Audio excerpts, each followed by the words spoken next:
स्वर्णरेखा, क्या पांडवों ने समय की सीमाएं लांघी थी? महाभारत के वन पर्व में एक उल्लेख आता है यक्षों द्वारा बनाए गए एक स्थान का, जिसे स्वर्णरेखा कहा गया। एक ऐसी चमकती हुई रेखा जिसे पार करते ही समय की गति बदल जाती है। जब युधिष्ठिर ने उस रेखा को पार किया, वो ऋणिक रूप से एक अलग समय काल में चले गए थे।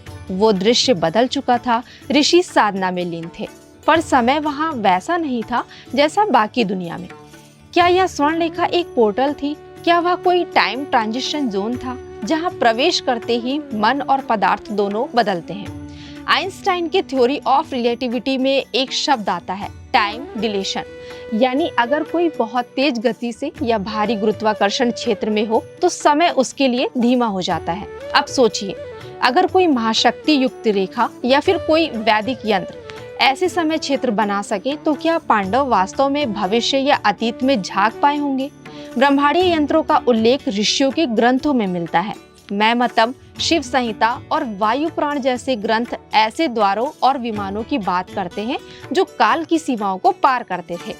महर्षि वेदव्यास ने बार बार पांडवों को एक बात कही, समय को सरल मत समझो, ये बहता जल नहीं बल्कि चक्र है, जिसपे प्रवेश करने वाले कभी लौट भी सकते हैं और कभी खो भी सकते हैं। क्या यह चेतावनी स्वर्णरेखा से जुड़ी थी? क्या पांडवों को भविष्य दर्शन कराया गया था, जिससे वो युद्ध की विभीषिका को समझ सकें? आज के भौतिक शास्त्री मानते हैं कि वॉर्म होल्स या काल सुरंग थ्योरेटिकली संभव है। इनमें दो समय रेखाओं को जोड़ा जा सकता है। क्या वैदिक ऋषि इस सिद्धांत को तपस्या और ज्ञानेंद्रियों के माध्यम से पहले ही जान चुके थे? और अगर पांडवों ने ऐसी किसी रेखा को पार किया था, तो यह सिर्फ एक तीर्थ स्थल नहीं बल्कि एक टाइम गेटवे भी हो सकता है। क्या स्वर्ण रेखा सिर्फ एक काव्यात्मक कल्पना थी या फिर एक स्पेस टाइम ट्रैक जिससे होकर पांडवों ने काल की यात्रा की? क्या ये सिर्फ प्रतीक है या फिर इतिहास में दबा रहस्य? आप क्या मानते हैं? क्या प्राचीन भारत में टाइम ट्रेवल संभव था? तो दोस्तों, आज का विषय आपको कैसा लगा और इस विषय पर आपका क्या मानना है, हमें कमेंट करके जरूर बताइएगा।